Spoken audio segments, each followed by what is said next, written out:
আমাদের সাথে ডক্টর ফয়জুল হক আছেন। শিল্পী মশিউর রহমানের এই গানের বিষয়ে ফয়জুল হক একটা বক্তব্য দিয়েছেন।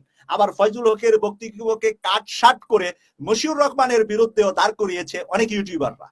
আমার কাছে আসছে যে আপনার পক্ষে বিপক্ষে যাই ফয়জুল হক বলেছে আজকে বলবে। আমাদের কাঠগড়ায় এখন দাঁড়িয়েছে আমার অতিথি, ম্যাক্সিমাম সময় আমার রাজনৈতিক টকশোর অতিথি উনি। তো ডক্টর ফয়জুল হক মালয়েশিয়া থেকে যুক্ত, আমাদের সাথে মালয়েশিয়া ইসলাম ইউনিভার্সিটি থেকে উনি পিএইচডি করেছেন। আমি একটু ডক্টর ফয়জুল হক, আসলে আপনি মশিউর রহমানকে নিয়ে কি বলেছেন?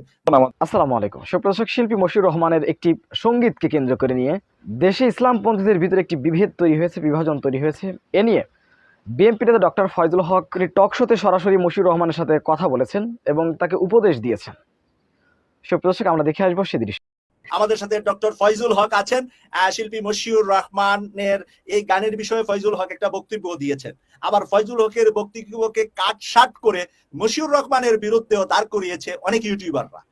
আমার কাছে আসছে যে আপনার পক্ষে বিপক্ষে যাই ফয়জুল হক বলেছে আজকে বলবে। আমাদের কাঠগড়ায় এখন দাঁড়িয়েছে আমার অতিথি, ম্যাক্সিমাম সময় আমার রাজনৈতিক টকশোর অতিথি উনি। তো ডক্টর ফয়জুল হক মালয়েশিয়া থেকে যুক্ত, আমাদের সাথে মালয়েশিয়া ইসলাম ইউনিভার্সিটি থেকে উনি পিএইচডি করেছেন। আমি একটু ডক্টর ফয়জুল হক, আসলে আপনি মশিউর রহমানকে নিয়ে কি বলেছেন? আমাদের প্রিয় সুর সম্রাট বললেও হবে না, শিল্পীদের সম্রাট, ইসলামিক সাংস্কৃতিক অঙ্গনের অন্যতম ব্যক্তিত্ব জনাব মশিউর রহমান ভাইকে একই জায়গায় একত্রে পাওয়ার জন্য আমি আল্লাহর দরবারে শুকরিয়া আদায় করছি এবং কৃতজ্ঞতা প্রকাশ করছি। এবং দেশবাসীর উদ্দেশ্যে বলতে চাই, সাংস্কৃতিক বিপ্লবটা আমাদের দেশে অত্যন্ত জরুরি। ইসলামী সাংস্কৃতিক বিপ্লব জরুরি। আমাদের অঙ্গনে যে মাসলাকেরই হোক, যারাই কাজ করছে তারাই মূলত আমাদের এই ইসলামের কর্মপদ্ধতি বিস্তারের জন্য কাজ করছে।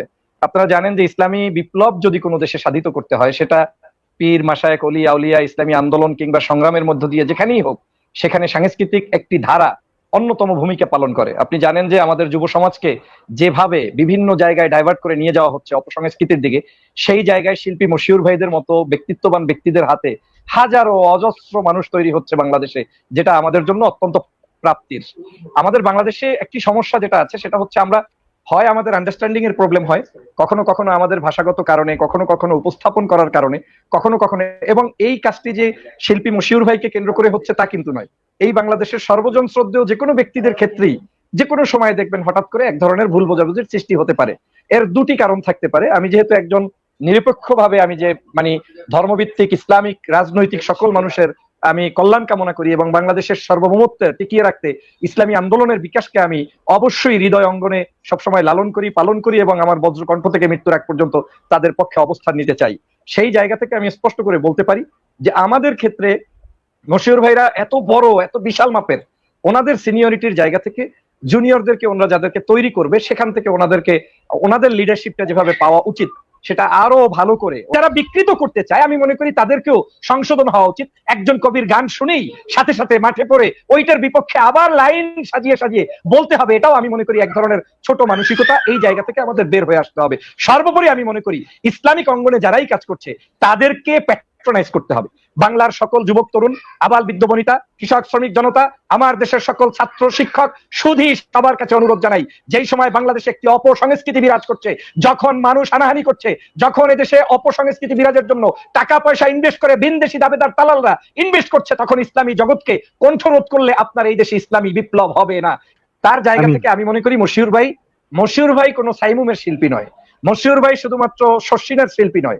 মশিউর ভাই চরমনার শিল্পী নয়। মশিউর ভাই বাংলাদেশের ইসলামী অঙ্গনের শিল্পী।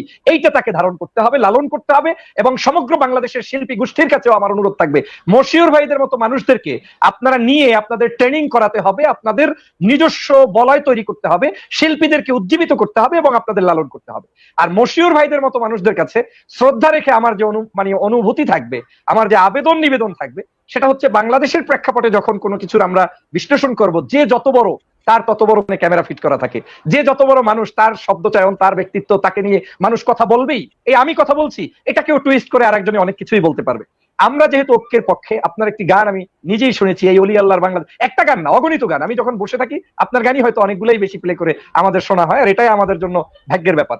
তো গানের ভিতরে কিন্তু কবির কোনো দোষ থাকে না, যে গায় তার কোনো দোষ থাকে না, তার হৃদয় থেকে সে গায় এবং যেটা সে ফিল করে সেটাই গায়।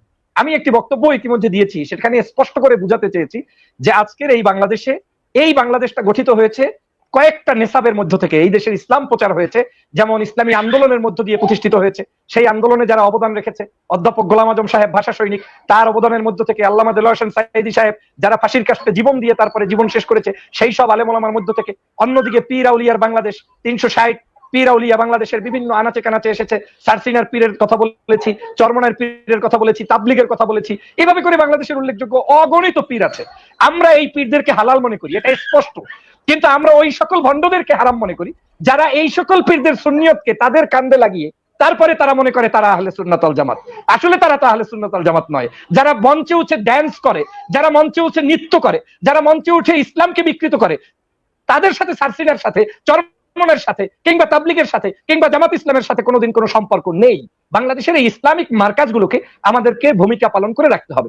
মশিউর ভাইয়ের প্রতি আমার একটা আমার ছোট অনুনয় থাকবে, নেক্সট জেনারেশনের প্রতি আপনার পক্ষ থেকে এরকম মেসেজ থাকবে, যে কোনো কবিতা আবৃত্তি থেকে শুরু করে, গান আবৃত্তি থেকে শুরু করে, তার একটা ইন্ট্রো যাতে দেওয়া হয়। ইন্ট্রো প্যারাগ্রাফটা থাকলে সুবিধা কি হবে? প্রথমেই বলে নেওয়া হবে যে আজকের এই গানটি অমুকে লিখিত করেছেন, আমি রচিত, আমি সুর দিয়েছি, গান গাচ্ছি। এই গানের মূল তাৎপর্য হচ্ছে ভণ্ড, অসভ্য, দেশের স্বাধীনতা সর্বত্বের বিপক্ষের, ধর্ম বিকৃত, লেবাসদারি কিছু মানুষদের উদ্দেশ্যে এটাকে আমরা নিপুণ করেছি। এটার মূল উদ্দেশ্য হচ্ছে বাংলাদেশের সত্যিকার পিরাউলিয়ার তারা যাতে পরিচিতি লাভ করতে পারে। এটার মূল উদ্দেশ্য হচ্ছে বাংলাদেশে ইসলামিক চর্চা যারা করছে, তাহাজিব তামাদ্দুন, তারা যাতে প্রচার লাভ করতে পারে। আমার একটা ভিডিও ওই উদ্দেশ্যেই ছাড়া ছিল, যেখানে কিন্তু লম্বা 11 মিনিটের মধ্যে আমি আমার ঐক্যের ব্যাপারে গোলাম আজম সাহেবের প্রশংসা করেছি, বাংলাদেশের তারা যে পরিমাণ কাজ করেছে, এবং তাকে বুঝাতে চেয়েছি যে একটা সময় আমাদের দেশে কাদা ছোড়াছুড়ি হইতো, কিন্তু সেটা মিডিয়ায় আসতো না। কারণ মাহফিলে বলতো, ওই মাহফিল থেকে আর কারো কাছে অ্যান্ড্রয়েড ফোন ছিল না যে এটা নিয়ে কেউ গসিপ করবে। কিন্তু এখন বর্তমান সময়ে যেটা পরিস্থিতি হয়েছে, আমি এই প্রান্ত থেকে বলছি, ওই প্রান্তে গেলে এটা কিন্তু বিকৃতি হয়ে যায়। এবং সে কারণেই আমি বলার চেষ্টা করেছি, পূর্ব যুগের যারা আলোচক ছিলেন তারা কিন্তু সবসময় বিভিন্ন ধরনের চিন্তা চেতনা লালন করতেন। যেমন আমি যদি সংক্ষেপে বলি, এমনও আমার মনে আছে যে এই দেশের ঐক্যের জন্য যারা কাজ করেছেন তার মধ্যে অন্যতম একজন হচ্ছে মরহুম অধ্যাপক গোলাম আজম সাহেব, কায়েদ সাহেব হুজুর, তারপরে ফুরফুরার মরহুম আব্দুল কাহার সিদ্দিকী সাহেব। এই ধরনের পীর মাশায়েখরা কাজ করেছে। বাংলাদেশে 4500, বশির ভাই আমার চেয়ে সিনিয়র, তিনি জানবেন, যত নেসারিয়া মাদ্রাসা আছে সব কিন্তু সারসিনা পীর সাহেব হুজুরের, দাদা পীরের নামে। বর্তমান পীর সাহেব হুজুর, মরহুম পীর সাহেব হুজুর, এরা কখনোই আদর্শ বিচ্যুত ছিলেন না। আর নিশ্চিত মশিউর ভাই এরা কখনোই সারসিনার নাম নিয়ে, কিংবা চরমনের নাম নিয়ে, কিংবা কোনো বড় দরবারের নাম নিয়ে গান রাখে না। কারণ আমি আল্লামা দেলোয়ার হোসেন সাইদি সাহেবকে দেখেছি, তিনি নিজে প্রকাশ্যে বলেছেন এই যে পাগড়ি এটা সারসিনার অবদান, এই যে টুপি এটা সারসিনার, এই যে জামা গায়ে দিয়েছে এটা সারসিনার। অর্থাৎ এই দেশের ইসলামের মার্কাজ টিকিয়ে রাখতে হলে, অলি আল্লাহদের মার্কাজ টিকিয়ে রাখতে হলে, ধর্মভিত্তিক দলগুলোর মার্কাজ টিকিয়ে রাখতে হলে, কবি মশিউর রহমানদের মতো মানুষদেরকে প্যাট্রোনাইজ করা, প্রয়োজনে তাদেরকে উপদেশ দেয়া। ভালো মানুষ সে যাকে উপদেশ দিলে শোনে কিংবা উপদেশ দেয়। আমি মশিউর ভাইকে যেমন উপদেশ দিব, মশিউর ভাইয়ের কথাও আমাকে শুনতে হবে। এই মানসিকতা যেন আমাদের দেশের সবাই পোষণ করি, তাহলেই এই দেশে আর হানাহানি, বিপ্লবের মধ্যে কোনো ধরনের অন্যায়, কোনো বিভ্রান্ত থাকবে না। আমি এটাও দেখেছি, মশিউর ভাই ইতিমধ্যে বিভিন্ন চ্যানেলে এসে বলে দিয়েছেন যে তার এই গান নিবেদন করা হয়েছে শুধুমাত্র তাদের উদ্দেশ্যে যারা ভণ্ড। আর আমিও তাদের উদ্দেশ্যেই বলেছি যে যারা ভণ্ড তাদেরকে স্পেসিফিকলি গানের আগেই বলে দিতে হবে, যাতে করে অন্তত ডানপন্থী ভালো মানুষগুলো কোনো অবস্থায় বিভ্রান্তের শিকার না হয়।